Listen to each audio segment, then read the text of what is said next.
दर्शकों नमस्कार। कार्यक्रम में आपका बहुत बहुत स्वागत है। मैं हूं योगी राज योगेश और मेरे साथ हैं विश्व प्रसिद्ध ज्योतिषाचार्य, वास्तुविद और मोटिवेशनल स्पीकर डॉक्टर आचार्य राजेश। आचार्य जी, प्रोग्राम में आपका बहुत बहुत स्वागत है। धन्यवाद। और मित्रों, आचार्य जी पिछले 30 वर्षों से ज्योतिष के क्षेत्र में सक्रिय और सटीक भविष्यवाणियां कर रहे हैं। ज्योतिष के क्षेत्र में उल्लेखनीय योगदान के लिए उन्हें कई राष्ट्रीय और अंतर्राष्ट्रीय पुरस्कारों से नवाजा जा चुका है। इसमें दुबई का प्रतिष्ठित इंटरनेशनल आइकॉनिक अवार्ड भी शामिल है। और आज हम चर्चा करने जा रहे हैं एक ऐसे विषय के बारे में, राम मंदिर के विवाद को लेकर लगातार स्थितियां निर्मित हो रही हैं। विवाद लगातार बढ़ता जा रहा है, बनता जा रहा है। लोग कई तरह के आरोप लगा रहे हैं।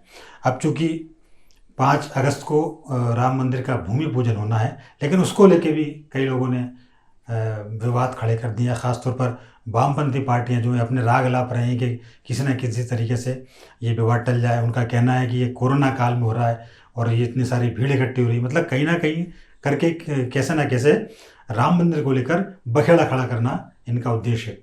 तो राम मंदिर को लेकर विवाद सदियों से होते रहे हैं। विवाद की क्या स्थितियां रही हैं, हमारे साथ चूँकि आचार्य जी और आचार्य जी ने राम मंदिर और विवाद को लेकर बहुत डीपली स्टडी की है और 1528 से लेकर अभी तक के सारे विवादों की उन्होंने कुंडली बनाई है। तो आचार्य जी से हम जानेंगे कि आखिर ये राम मंदिर को लेकर विवाद थमने का नाम क्यों नहीं ले रहा है, लगातार विवाद क्यों बढ़ते जा रहा है। अच्छा, इसी बीच एक और ताज़ा जो घटनाक्रम हुआ वो नेपाल के जो प्रधानमंत्री है KP शर्मा ओली, उन्होंने अपनी एक अलग राग अलाप के इस विवाद को नया तूल दे दिया है। उन्होंने कहा कि राम अयोध्या में नहीं पैदा हुए थे, नेपाल में पैदा हुए थे। उन्होंने ये भी कहा कि अयोध्या उत्तर प्रदेश में नहीं है, नेपाल में अयोध्या है। तो कुल मिला के राम मंदिर को लेकर लगातार विवाद की स्थिति बन रही है और अब तो राम को भी लेकर विवाद की स्थितियां निर्मित की जा रही हैं। तो वास्तव में विवाद क्या है और हकीकत क्या है, राम मंदिर को लेकर सच क्या है, ये सच आज सामने ला रहे हैं ज्योतिषाचार्य आचार्य राजेश। और निश्चित तौर पर यह प्रोग्राम आपके लिए बड़ा इंटरेस्टिंग होगा क्योंकि 1528 से लेकर अभी तक की डीपली स्टडी आचार्य राजेश जी ने की है। तो सीधे चलते हैं आचार्य जी के पास और जानते हैं वास्तव में हकीकत राम मंदिर को लेकर क्या है। तो आचार्य जी, सबसे पहले हम यही जानना चाहेंगे, क्योंकि आपने इस विषय पर बड़ा डीपली अध्ययन किया। मैं देख रहा था आपने भी 1528 से लेकर अभी तक की बहुत सारी कुंडलियां बनाई। तो हम यही जानना चाह रहे हैं विवाद कब से है और क्या स्थितियां इसकी रही हैं। इसमें युवराज जी, विवाद तो ये सदियों से रहा है जी, क्योंकि एक राक्षस संस्कृति होती है, एक देव संस्कृति होती है। तो राक्षस संस्कृति में रावण था, रावण ने भी कई मंदिरों को तोड़वाया। कंस था, कंस ने भी कई बार भगवान की पूजन करने के लिए मना करता था और खुद की पूजन शुरू करा था। तो ये एक राक्षसी संस्कृति है। अभी नए नए उसमें आप चीन में देखें तो वहाँ भी कोई किसी भगवान की पूजन नहीं करेगा, जिनपिंग की फ़ोटो लगाएंगे और वहाँ उनकी फ़ोटो लगाएंगे। तो ये जो राक्षसी प्रवृत्ति होती है अपने आप को पुजवाने का एक कार्य करती है। तो उसी प्रवृत्ति के तहत ये सारा काम हुआ है कि भगवान राम का जो मंदिर था, जहाँ राम का जन्म हुआ था, पूरे देशवासियों की एक आस्था थी भगवान राम में, भगवान कृष्ण में, भगवान भोलेनाथ में। उसी के तहत कृष्ण जन्मभूमि का भी विवाद खड़ा किया गया। उसी के तहत काशी में विश्वनाथ जी का भी एक विवाद खड़ा किया गया। मुगलों का यह मानना था कि भारतीय संस्कृति में यदि भगवान को, मंदिरों को नहीं तोड़ा जाए, महिलाओं को यदि नहीं नीचे दिखाया जाए, तो हम इस संस्कृति पर विजय प्राप्त नहीं कर सकते हैं। क्योंकि सबसे बड़ा कारण था कि 15 वर्ष में पूरे यूरोप को ईसाई बना लिया गया, यहूदियों को काट मारकर। और 50 साल में पूरे मुस्लिम, जो इराक, ईरान, यहाँ पर पूरे मुस्लिम को 50 साल में फैला दिया गया। लेकिन हिंदुस्तान में हजारों वर्ष शासन होने के बाद भी ये अपना प्रभाव नहीं दर्शा पाए। उसके पीछे सबसे बड़ा कारण था कि हमारी भगवान के प्रति आस्था, हमारी महिलाओं की धर्म के प्रति आस्था, महिलाओं के धर्म कर्म को करना और महिलाओं का एक मर्यादित रूप से रहना, ये बहुत बड़ी इस संस्कृति की विशेषता रही है। और उसको तोड़ने में ये लोग नाकाम रहे। तो मुगलों का तो कहना यही था कि मंदिर तोड़ो, मंदिर यदि भगवान होगा तो हमसे बात करेगा, नहीं करेगा हम मंदिर तोड़ देंगे। तो ये मूर्खता वाला उनका वो था, क्योंकि हम मंदिर में भगवान नहीं होते हैं, लेकिन मंदिर में हम जाकर साधनाएं करते हैं। भगवान की मूर्ति विशेष मंत्र से अभिमंत्रित होती है, जो हमारी साधनाओं में भगवान तक पहुंचने के लिए सफलता प्रदान करती है। तो इसलिए हम भगवान को मूर्तियां नहीं मानते हैं। लेकिन इनका यही था कि मूर्तियों को तोड़ दो, लोगों को मारना शुरू कर दो, तो लोग मुगल की तरफ आगे आएंगे कि जो हम पत्थरों को नहीं पूज रहे हैं और एक बैठकर हम आजान चिल्ला कर रहे हैं, लोग इसमें विश्वास करेंगे। कि कबीरदास जी ने कहा, कंकड़ पत्थर जोड़कर मस्जिद देही बनाए। वहाँ पे मुल्ला बाग दे बहरा हुआ खुदाए। तो इनमें भी कई सारे दोष हैं, लेकिन चूंकि सत्ता इनकी थी तो उन्होंने सबसे पहला काम यही किया कि जो हमारी मर्यादित स्थल हैं उनको तोड़ना शुरू किया। और उसी के तहत भगवान राम में चूंकि आस्था बहुत गहरी आस्था है, राम के जन्म से हम नाम शुरू करते हैं, मरने तक हम राम नाम सत्य करके हमारे राम को पूजते हैं, तो उस आस्था को तोड़ने के लिए इन्होंने भगवान राम के अयोध्या के मंदिर को तोड़ा था। संयोग यह है कि 14 सितंबर 1528 में इस मंदिर को तोड़ा गया था बाबर के द्वारा। उस समय में भी चंद्रमा जो थे वो मेष राशि के थे, केतु द्वितीय राशि के थे। वही स्थिति जब ढांचा तोड़ा गया है 1992 में 6 दिसंबर को, वहाँ भी चंद्रमा मेष राशि में थे और केतु दूसरे स्थान। केतु का संबंध इसलिए बता रहा हूँ क्योंकि धार्मिक स्थान, धर्म का संबंध केतु से होता है।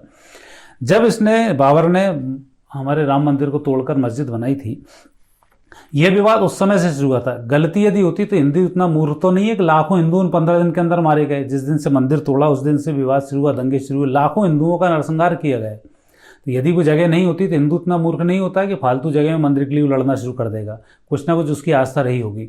और तब से लेके कई बार लगातार विवाद हुए और कई बार वहाँ उसके लिए दंगे हुए हैं। ये तो प्रूफ था। और दूसरा ये प्रूफ था कि आप उस जगह उखाड़ें, यदि मंदिर के सामान ना मिलें तो आप मना कर दें। परंतु इन वामपंथी सोच ने और दूसरा सेकुलरिज्म के सोच ने इस मामले को बढ़ने ही नहीं दिया, क्योंकि जब ये मामला ठंडा होगा तो सारी चीज़ें बदल जाएंगी। तो उस परिस्थिति का ज्योतिषी अध्ययन करते हैं। तो जिस समय में 1528 में इस मंदिर को तोड़ा गया तो इनकी धूर्तता यही थी कि भारतीय संस्कृति को इसके माध्यम से नष्ट किया जाए। तो उन्होंने जब इसको तोड़ा है तब भी तुला लग्न थी, शनि चंद्र का एक विषयोग था जो उन्होंने जहर घोलने का प्रयास किया, लेकिन यह प्रयास इनका सफल नहीं हुआ, क्योंकि उस समय से लगातार विवाद चलते रहे। अंग्रेज आए, अंग्रेजों ने भी उसमें चूंकि मुस्लिमों में आक्रामकता थोड़ी ज़्यादा थी तो उनको कंट्रोल करने के लिए अंदर तो पूजन मुस्लिम करते थे, बाहर होटले पे पूजन हिंदू लोग करते थे। वो उन्होंने भी एक षड्यंत्र रखा, चूंकि भारतीय संस्कृति के खिलाफ अंग्रेजों का भी पूरा षड्यंत्र था कि तोड़ को ही इनको रखा जाए। तो वो स्थिति थी। फिर मैंने मूर्तियाँ जब मिली उसकी कुंडली मैंने निर्माण की।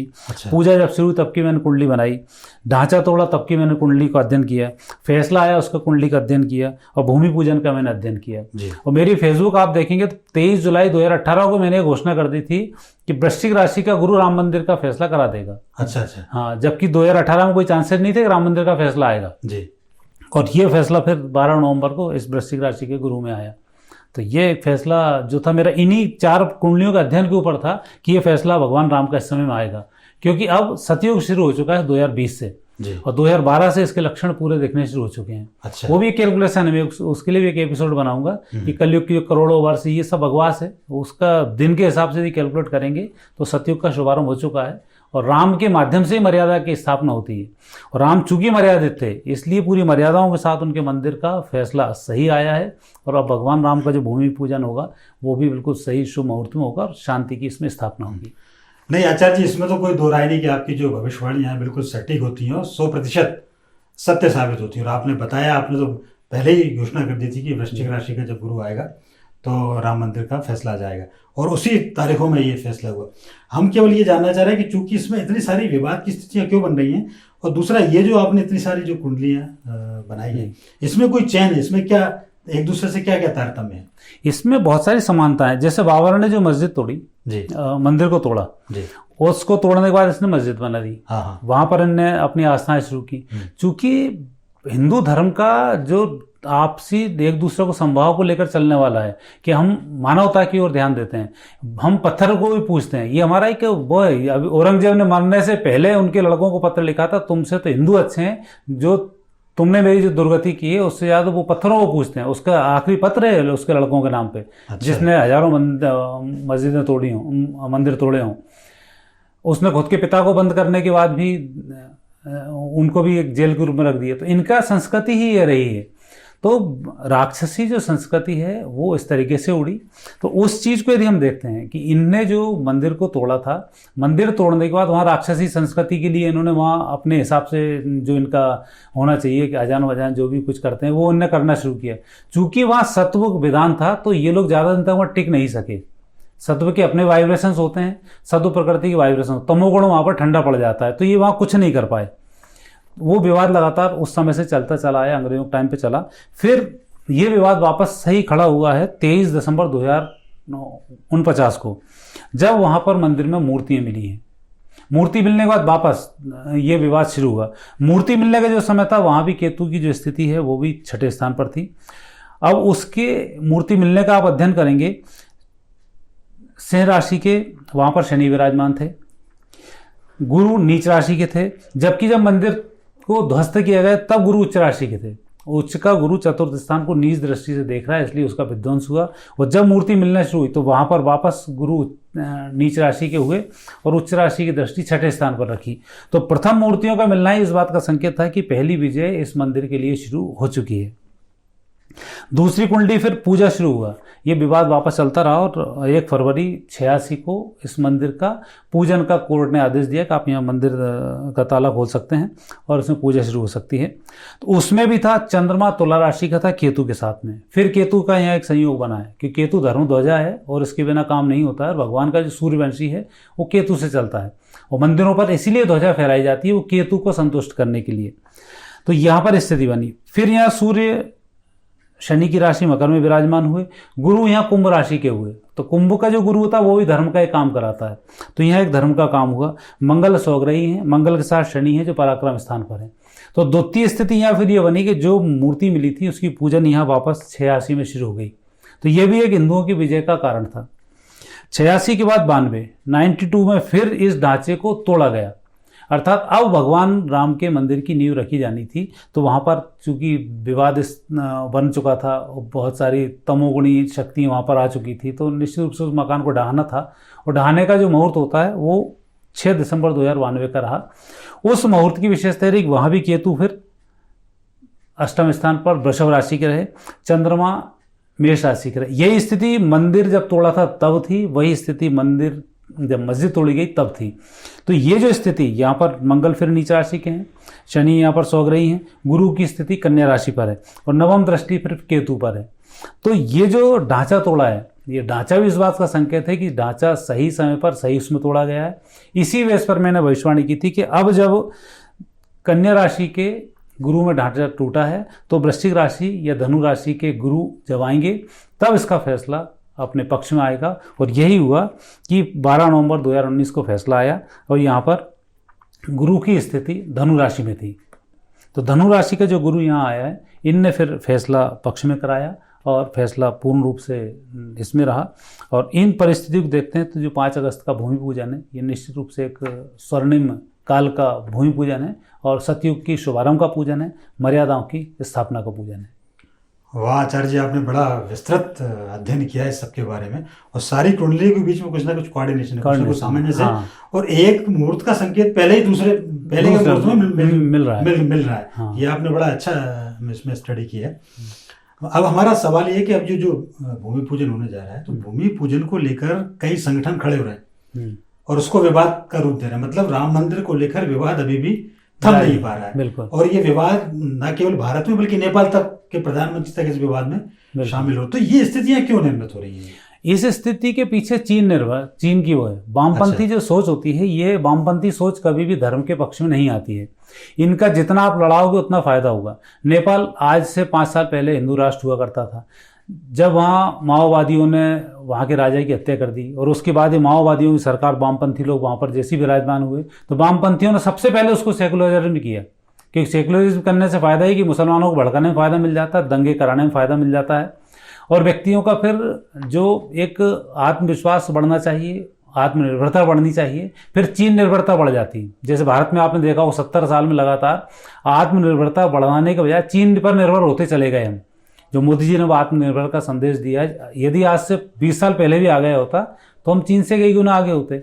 आज हमारी राफेल डील हुई, राफेल डील में भी चीन ने इतने अड़ंगे राहुल गांधी के माध्यम से लगवाए। यदि राहुल गांधी सत्ता के विपक्ष में होता तो बहुत बड़ा बखेड़ा खड़ा होता। जनता समझदार नहीं होती, मोदी को नहीं जिताती तो भी राफेल नहीं आता। और आज देख रहे होंगे आप, राफेल के कारण ही चीन घबराया हुआ है, क्योंकि जब उसकी सत्ताओं को डिस्टर्ब किया जाता है तो वो वहाँ की सत्ताओं को खड़ा करता है। आज पूरी दुनिया में 2 पार्टी हैं, एक पार्टी राष्ट्रीय पार्टी है, दूसरी पार्टी वामपंथियों की समर्थित पार्टी है। चाहे हिंदुस्तान की कोई भी पार्टी हो, जब चीन से आवाज़ आती है तो सब उसकी सुर में लाना शुरू कर देते हैं। आज वामपंथी लोग भी बोल रहे हैं, सॉफ्ट कॉर्नर ये ले रहे हैं, कोरोना फैल रहा है इसलिए भूमि पूजन नहीं होना चाहिए। तुम तो मंदिर के पक्ष में ही नहीं हो, तो कोरोना और उसकी बात क्यों कर रहे हो? क्योंकि लोगों को लड़ाना है। तो एक विवाद वो है। ओली ने नया विवाद खड़ा कर दिया, अयोध्या वहाँ पर है। अयोध्या शास्त्रों प्रमाण सरयू के किनारे अयोध्या है। कौन सी अयोध्या, कौन सी सरयू नदी नेपाल में है। ये भी एक वामपंथी सोच है कि एक नया वखेड़ा यहाँ खड़ा कर दो, लोग दर्शक लोग वहाँ, पर्यटक लोग आना शुरू कर दें। तो तुम्हारी इकोनॉमिक स्थिति ठीक नहीं है, पर्यटकों को लुभाने के लिए झूठे आप वादे कर रहे हो, तो ये ठीक नहीं है। तो ये एक मानसिकता है कि इस मुद्दे को लटकाया जाए ताकि वापस कोई वामपंथी सरकार भारत में बन जाए, तो इसी मुद्दे को फिर लेके कोर्ट में पहुंचा जाए, फिर इस बने बनाए मंदिर को फिर विवादों में खड़ा किया जाए। क्योंकि हिंदू मुस्लिम विवाद जब तक खड़ा नहीं होगा, दंगे जब तक खड़े नहीं होंगे, तब तक वामपंथी सोच फलित नहीं होती। हाँ। और हिंदुस्तान में जो वामपंथी सोच थी, बंगाल में ये सब जीरो हो चुकी है। तो अब वो वामपंथी रूप से तो ये लोग आ नहीं सकते, तो दूसरी पार्टियों को वामपंथी सोच में कन्वर्ट करके पार्टियों का नाम वही रख रहे हैं और सोच उनकी वामपंथी है। आप पार्टी वामपंथी सोच की पार्टी है, कई चैनल वामपंथी सोच के चैनल हैं। तो ये उस मुद्दे को लगातार गरमाए हुए हैं। तो बेसिक जो कारण है वो ये कारण है इस चीज़ को बढ़ाने का।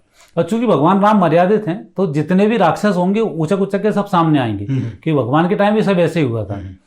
कृष्ण ने भी जब द्वारिका, जब गोकुल को छोड़ा था, मथुरा जब छोड़ी, तब वहाँ पर भी ये था कि यार अब छोड़ के द्वारिका के जा रहे हैं, कुछ नहीं होगा। इसलिए जयद्रथ को छोड़ा गया है ताकि और राक्षसों को इकट्ठा करे, फिर लड़ने आए, फिर उनको मारेंगे। तो वही था और वही स्थिति अभी है। जो जितने तमोगुणी लोग हैं ये सब उचकेंगे, उचक उचक के सामने आएंगे। और 10 वर्ष में चूंकि धर्म की स्थापना होनी है, 2024 ज़्यादा दिन तो बचे नहीं, तो धर्म की स्थापना ताकि उचक लेंगे। और 2024 में ये सब अपने आप जो कन्वर्ट होना है वो कन्वर्ट हो जाएंगे, जो राक्षसी हो मारे जाएंगे, तो सारी चीज़ें ठीक हो जाएंगी। मतलब विवाद की स्थिति जो है ज़्यादा दिनों तक रहने वाली नहीं है। हाँ। ये भले ही कितने ही षड्यंत्र कर लें। और असल में एक और चीज़ आचार्य जी देखने में आता है कि ये जो वामपंथी हों या मुस्लिम लोग हों, ये कहीं ना कहीं धर्म पर ही प्रहार करते हैं। हिंदुस्तान को सबसे ज़्यादा यदि चोट पहुँचाई है धार्मिक आस्थाओं को, तो इन लोगों ने चोट पहुँचाई। और इनका एक छुपा हुआ एजेंडा रहता है। जैसे कि आपने भी बताया कि वामपंथी चूंकि कम्युनिस्ट शासन यहाँ भारत की हो चाहे चीन की हो, हाँ। लेकिन दोनों की विचारधारा एक रहती है। हमारा सवाल एक, अब चूंकि विवाद ये तो खड़े करते रहते हैं, अब शांति हो पाएगी कि नहीं, मतलब श्योर होना चाहिए कि नहीं? अब तो 1000 वर्ष के लिए शांति होगी। अच्छा। क्योंकि अब सतयुग शुरू हो चुका है। अच्छा। और 1000 वर्ष तक इसका पूर्ण रूप से भारत की संस्कृति का प्रभाव रहेगा। और ये अभी आपको बहुत जल्दी चीन वीन के झगड़े विवाद होंगे, नवंबर दिसंबर से देखना शुरू हो जाएगा। और 2024 की जो रामनवमी है उसमें भगवान का भूमि पूजन भी, भगवान राम के रामलला के दर्शन भी आप और अयोध्या में कर सकेंगे। बहुत जल्दी सारी चीज़ें बदलने वाली हैं। और उसके बाद जैसे ही भारतीय संस्कृति में, अब आप तो खुद ही देख रहे होंगे, भारत की पहले स्थिति होती थी यहाँ का प्रधानमंत्री LOC पर नहीं जा सकता, LAC पर नहीं जा सकता था। आज भारत का प्रधानमंत्री, रक्षा मंत्री सब वहाँ पहुँच रहे हैं। पूरी दुनिया का भारत का प्रधानमंत्री कहीं जाता था कोई सुनता ही नहीं था। आज भारत के प्रधानमंत्री को सुनने ही दूसरी दुनिया के लोग जा रहे हैं। तो ये देश धीरे धीरे बढ़ रहा है। और चूंकि अब आत्मनिर्भरता की बात आई है, तो आत्मनिर्भरता जैसे जैसे बढ़ती जाएगी, भारत की सब संस्कृति बाहर आती जाएगी। और चूंकि हम संस्कृति के माध्यम से ही विजय प्राप्त करते हैं, इसलिए भारतीय संस्कृति को ही अपनाना होगा, मजबूरी में हो चाहे कैसे ही हो। पहले हमारे पास संसाधन नहीं थे चीज़ें उपलब्ध कराने के। महिलाएं बिंदी क्यों लगाती हैं, चूड़ी क्यों पहनती हैं, मूर्ति पूजन से क्या फ़ायदा होता है, गंगा जल से क्या फ़ायदा होता है, गौमूत्र से क्या फ़ायदा होता है। चूँकि उस समय हमारे पास संसाधन नहीं थे, वो नहीं बता पाते थे। आज विज्ञान प्रूफ करता है कि इन सब चीज़ों की क्या उपयोगिता है। और जब विज्ञान प्रूफ करेगा तो आपको निश्चित रूप से विजयश्री की प्राप्ति होगी। इसलिए विज्ञान का जैसे जैसे प्रभाव बढ़ेगा, सनातन संस्कृति उतनी ही तेजी के साथ बढ़ती जाएगी। और जो समझदार लोग हैं वो हिंदुओं में वैसे ही कन्वर्ट हो जाते हैं, सनातन संस्कृति को वही लोग स्वीकार करते हैं। तो आने वाले समय में सनातन संस्कृति की विजय सुनिश्चित है। तो अब विवाद इसको लेकर नहीं होंगे। और आने वाले और जो मंदिर मस्जिदें बना दी गई तोड़ तोड़ कर, वो भी वापस अपने मूल स्वरूप में आ जाएंगे। ये बहुत बड़ी भविष्यवाणी आचार्य जी आपकी कि जो मंदिर तोड़ तोड़ के मस्जिद बना दिए गए थे उनका भी मूल स्वरूप में लौटना थे। अच्छा, ये हिंदू धर्म का क्या ज़्यादा विकास होने जा रहा है आने वाले दिनों में? जैसे आपने भी जिक्र किया कि लोग कन्वर्ट होके हिंदू बनना शुरू हो जाएंगे, तो हिंदू बनना एक अलग बात है, लेकिन भारतीय संस्कृति जो है, अच्छा, उस संस्कृति को लोग अपना लग जाए। चाहे आप क्रिश्चियन रहो, चाहे आप मुस्लिम रहो, लेकिन उनको पता है कि भारतीय संस्कृति में पैर पड़ने का एक अपना विधान है, हाथ जोड़ने का एक अपना विधान है, हाथ धो के खाना खाने का अपना विधान है। जब साइंटिफिक रूप से सब योग, प्राणायाम, ध्यान, इन सब का अपना विधान और इनसे लाभ है, तो जो पढ़े लिखे लोग हैं वो जब इन चीज़ों को करेंगे उनको लाभ मिलेगा, तो निश्चित रूप से इस संस्कृति को अपनाना शुरू कर देंगे। हम धर्म परिवर्तन की बात ही नहीं करते हैं जी। हम कितने भागों में हम खुद ही बैठे हुए हैं। इतनी सारी जाति, इतने सारा वो, कभी हम पे विवाद नहीं होता। हर जाति का आदमी मंदिर जाता है, बड़े प्रेम से रहता है। उनके यहाँ यदि 50 शिया हैं, सुन्नी हैं, अहमदिया हैं, खज्जाम हैं, हज्जाम हैं, ये सब लड़ते रहते हैं आपस में। मतलब उनने कहा था हम पाकिस्तान को एक पाक देश बनाएंगे जो बहुत पवित्र होगा। पवित्रता के नाम पे बम फूट रहे हैं, इसके अलावा कुछ नहीं बचा है। वो कहा है कि पवित्रता, तो ये अपनी संस्कृति में इनका कुछ नहीं है लड़ने झगड़ने के अलावा, तो ये खुद ही नष्ट हो जाएंगे। ईसाई अपना इतना बड़ा प्रभाव बताते हैं, ईसाई खुद ही आपस में लड़ लड़ के मरे जा रहे हैं जी। तो वो संस्कृति अपने आप नष्ट हो जाती है। और जब सत्व की संस्कृति आती है, मानवता की संस्कृति आती है, तो फिर सनातन संस्कृति का नाम होता है। आप किसी भी धर्म में रहें, किसी भी रूप में रहें, इस संस्कृति को आप अपनाना शुरू कर देते हैं और यही संस्कृति की विशेषता है। मतलब ये माना जाए आचार्य जी कि भारतीय संस्कृति का उत्थान होने वाला, अभ्युदय होने वाला है और भारतीय संस्कृति का परचम पूरे विश्व में लहरा है। और चूंकि आपकी सारी ये जो कुंडलियां भी बताने का आपका उद्देश्य ये था कि इन सब कुंडलियों में एक ना एक तारतम्य है और ये बताया गया है कि हिंदू धर्म की स्थापना उस समय से लाख प्रयास किए गए मुस्लिमों के द्वारा या आक्रांताओं के द्वारा हिंदुओं के मंदिर तोड़ने की बात की गई, लेकिन फिर भी उस समय से पूरे प्रमाण है और हर तोड़ने पर यह माना गया था कि हिंदू धर्म की संस्कृति वापस उसका अभ्युदय होगा और मंदिर दोबारा से बनेगी। बिल्कुल, ये 1528 में तय हो गया था। ये आपने आचार्य जी बहुत बड़ी आपने बात कही। अब मान लो हम आपसे ये भी जानना चाहें कि चूंकि अब शिलान्यास होने जा रहा है 5 जून को, 5 अगस्त को जो शिलान्यास होने जा रहा है, तो कई लोग उसके मुहूर्त को लेकर भी विवाद उठा रहे हैं कि क्या पता कैसा हो। तो आप ये बताइए कि ये वास्तव में ये अच्छा मुहूर्त है, शुभ मुहूर्त है, सफल होगा, अब मंदिर जो है लंबे समय के लिए कोई विवाद की स्थिति नहीं बनेगी और भव्य और विशाल मंदिर वहाँ बन जाएगा जिसको के लेकर अब कोई विवाद नहीं होगा? ये तो इसमें निश्चित है क्योंकि गुरु और केतु फिर यहाँ धनु राशि के हैं। अच्छा, धनु राशि का गुरु विशेष रूप से इन सब नींव रखना, किसी नए कार्य का शुभारंभ करना, इसके लिए बहुत अच्छा होता है। और केतु यदि जुड़ जाता है तो धार्मिक अनुष्ठान के लिए बहुत अच्छा होता है। अच्छा। तो गुरु केतु ये निश्चित संकेत दे रहा है कि जैसे ही मीन राशि में गुरु आएंगे तब ये इस मीन राशि में गुरु होंगे, केतु उनके सामने होंगे कि ये केतु से गुरु से दृष्ट केतु होंगे, तो वहाँ पर मंदिर का भगवान की मूर्ति स्थापना होकर उनका शुभारंभ होगा। अच्छा, एक स्थिति बनती है ये। दूसरा बनता है कि शनि यहाँ पर सो रही है, शत्रु स्थान को तीसरी दृष्टि से वो देखते हैं, तो इसमें शत्रु हंता योग भी एक बन रहा है। अच्छा, मंगल हैं जो शत्रु स्थान पर ही विराजमान है, तो ये भी शत्रुओं का पूरा शमन कर देंगे, दमन पूरा उनका होगा। शुक्र और राहु हैं जो कष्टकारी ग्रह हैं और यह भी भाग्य स्थान पर विराजमान है। चूंकि राहु शुक्र अपने गुरु के साथ में बैठा हुआ है, इसलिए जो एक वामपंथी लोग हुए, मुस्लिम लोग हुए, मुगल हुए, अंग्रेज हुए, जिस तरह की नेगेटिव मानसिकता के लोग हैं वो शुक्र और राहु हैं। और शुक्र राहु जब एक साथ होते हैं तो शुक्र उनको कंट्रोल करता है, चूंकि गुरु से दृष्ट है, इसलिए शुक्र गलत हरकतें नहीं कर पाएगा। तो अच्छा। सब लोग अब शांत हो जाएंगे और मंदिर का भव्य निर्माण होगा और बहुत अच्छे से भगवान के दर्शन अब होना शुरू होंगे। कुल मिलाकर अब राम राज्य की स्थापना आज से जो 5 अगस्त का मुहूर्त है इससे शुरू हो जाएगी। वाह आचार्य जी, आपने बहुत बड़ी भविष्यवाणी की कि 5 अगस्त से राम राज्य की स्थापना। बिल्कुल, गांधी जी जो राम राज्य चाहते थे वो राम राज्य अब आपको 5 अगस्त के बाद से दिखाई देना शुरू होगा। हाँ, मतलब लोग जो बात कर रहे हैं कि बेवजह जो तूल दे रहे हैं कि 5 अगस्त को शुभ मुहूर्त नहीं है और कोरोना काल है, ये सब तमाम तरह की फालतू की बातें हैं। और अब जो ये मुहूर्त शुरू हो रहा है, अब जो शिलान्यास और भूमि पूजन हो रहा है वो अखंड होगा और विशाल मंदिर बनेगा, भव्य मंदिर बनेगा। और अब इस पर हम ये मानने का कोई आक्रांता इसमें नहीं कर पाएगा। तो दर्शकों, ये था हमारा खास प्रोग्राम राम मंदिर विवाद को लेकर, विवाद क्या है और हकीकत क्या है। और आचार्य जी ने आपको बड़े विस्तार से इस बारे में जानकारी दी और पूरी कुंडलियों का उन्होंने बताया 1528 से लेके अभी तक कैसी क्या क्या स्थितियां थी। तो आपके सबको ये बिल्कुल क्लियर हो गया होगा कि वास्तव में मंदिर को लेकर कोई विवाद है ही नहीं। वहाँ तो रामलला की जन्मभूमि भी थी, राम ही वहाँ विराजते थे और ये तो विवाद को बेवजह तूल दिया गया है। तो ये प्रूफ कर दिया है आचार्य जी ने अपनी ज्योतिषी गणना में। तो आचार्य जी, आपने बड़ा विस्तृत अध्ययन किया, इसके लिए आपका बहुत बहुत धन्यवाद। और शुक्रिया उन तमाम दर्शकों का जो विश्व भर से हमारे साथ जुड़े। ये वीडियो यदि आपको पसंद आया हो तो ज़रूर लाइक करें, शेयर करें और हमारे चैनल आचार्य राजेश को सब्सक्राइब ज़रूर करें। साथ ही बेल आइकॉन का बटन दबाना ना भूलें ताकि आपको हमारे वीडियो से संबंधित नोटिफिकेशंस आपको मिलते रहें। अगली बार फिर किसी नए विषय के साथ आपसे बातचीत होगी।